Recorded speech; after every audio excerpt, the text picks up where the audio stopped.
Mr Chairman. The Honourable David Cunliffe. Mr Chairman, this is a fairly, what would you say, an innocuous sounding bill, the Taxation Annual Rates for 2015-16 R&D and Remedial Matters Bill. And you'd think it was just a technical little series of remedial amendments, but actually it's much more than that for the reasons that my good colleagues have just said. Let's touch base on what the rates are saying. Let's touch base on where IRD and child support is at, and then let's talk about the choice that New Zealand faces between two different economic futures, a dumb one and a high value, high knowledge, high tech one, and that this bill misses the boat in helping us turn that corner. Mr Speaker, let's turn first to the rates. This bill just perpetuates, there's no other word for it, the lie that National told to New Zealanders. The lie was that they wouldn't raise GST and they would have a fair tax system. And what they did was, they did raise GST and they made the tax system less fair by disproportionately giving tax cuts to the top end. So 40% of the money, New Zealanders' money, went to the top 10% of income earners, the ones who already had more, people like us in this House. We didn't need it, we didn't want it, but National's rich mates were greedy. So that is why National got elected. It was the only significant economic measure they took in their first term. They screwed the scrum from the average Joe to the rich, and this bill entrenches that inequity for a further year. And they can dress it up in John Key's social media. They can go and stand in a cage on morning radio. They can do whatever modern PR thinks it can buy, but it doesn't change the fact National's made New Zealand less fair and less prosperous. Less fair and less prosperous. Let's turn to one other aspect of the fairness, child support. We all know that when families go pear-shaped, they can go really pear-shaped.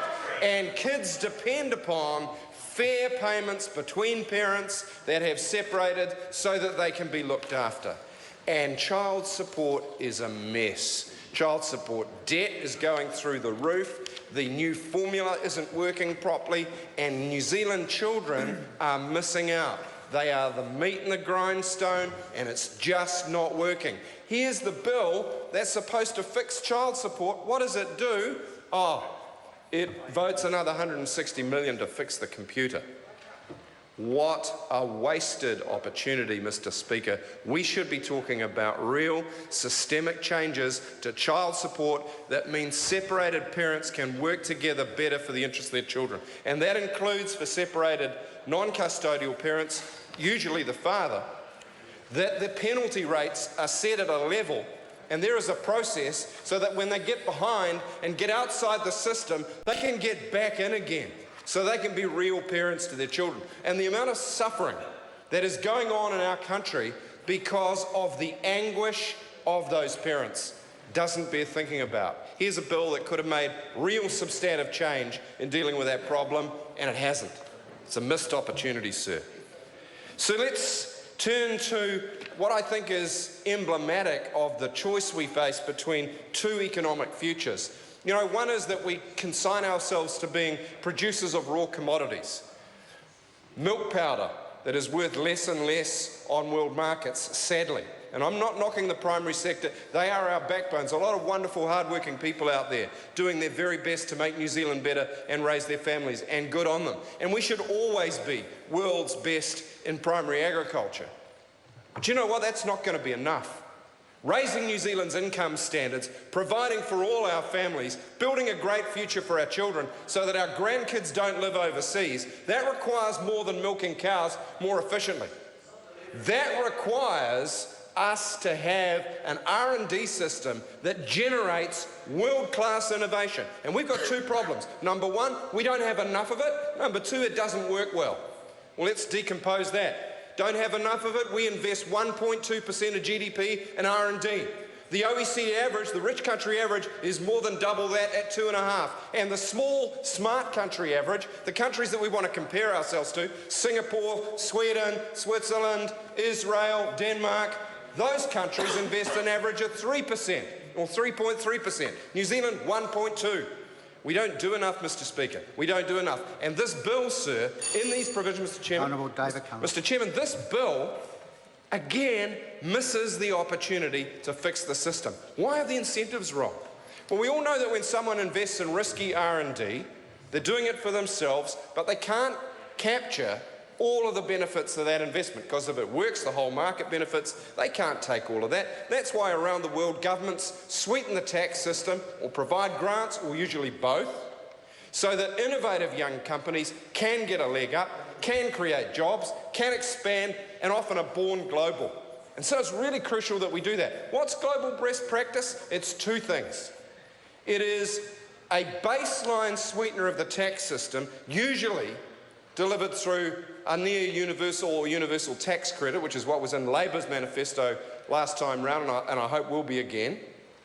And then on top of that, specific interventions in high value or high potential industries or regions to encourage growth where it matters most. Not picking winners at the company level, but strategically aligning the incentives and de-risking business enterprise so that people know what the game plan is. What have we got in the current system that this bill tinkers with black hole expenditure but doesn't demur from? We've got a grant system through Callaghan Innovation which is spectacularly the worst of both worlds.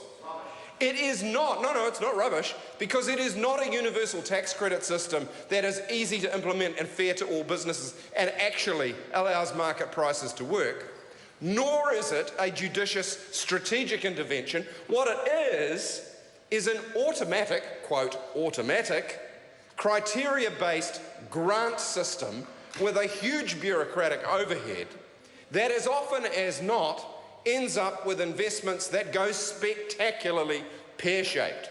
Example, Callaghan Innovation gave an R&D grant to, wait for it, a subsidiary company of Larry Ellison's Oracle America's Cup bid when they were racing against New Zealand. The taxpayer paid one of the world's greatest billionaires, the guy with a huge super yacht, to race against our team through this system. You wouldn't believe it, would you? It's unbelievably stupid. It is unbelievably brain dead. And Chris Bishop, I think, is probably smart enough to know the truth of that. Or how about dishing out grants to the subsidiaries of German multinationals who, as soon as the company got the grant, unbolted and took it back to Germany? That was Bayer. Or a publishing company that was so dodgy that no sooner had they pocketed the money, they were off to the Serious Fraud Office. And that one hasn't even been ironed out yet. Those are the kind of examples we get of a quote, automatic grant system, which is still bureaucratic, but which no one is applying a common sense test. And I want to ask the Minister, with the black hole expenditure provisions in this bill, is he going to look at changing that? Is he going to look at making that smarter? Is he going to look at having the horse in front of the cart rather than behind, the fence at the top of that cliff, not at the bottom? Mr. Speaker, what is wrong with the detail of that black hole expenditure? Well, sir, for example, the clawback on derecognised non-depreciable assets. It's a tiny token of what was in Labour's policy, which was an increase in the depreciation rate on high-tech plant and equipment. So alongside a baseline R&D tax credit, we increase the depreciation rate to match the actual life of high-tech gear, typically 2 to 3 years. But this rate is based on at least a 5-year life. Who in this country is using a computer today that they bought 5 years ago? Well, probably not in leading businesses. The minister over there, and if he was the Minister of Foreign Affairs, MFAT would still be using a quill pen. So it's uneven, isn't it? But this measure doesn't fix it. So here we have a rate, summing up, Mr. Speaker, here we have a bill with a boring little name that is a complete missing of the boat. It perpetuates inequitable tax rates. It fails to deal with the inequities of child support, but just basically votes more money for an overblown computer system.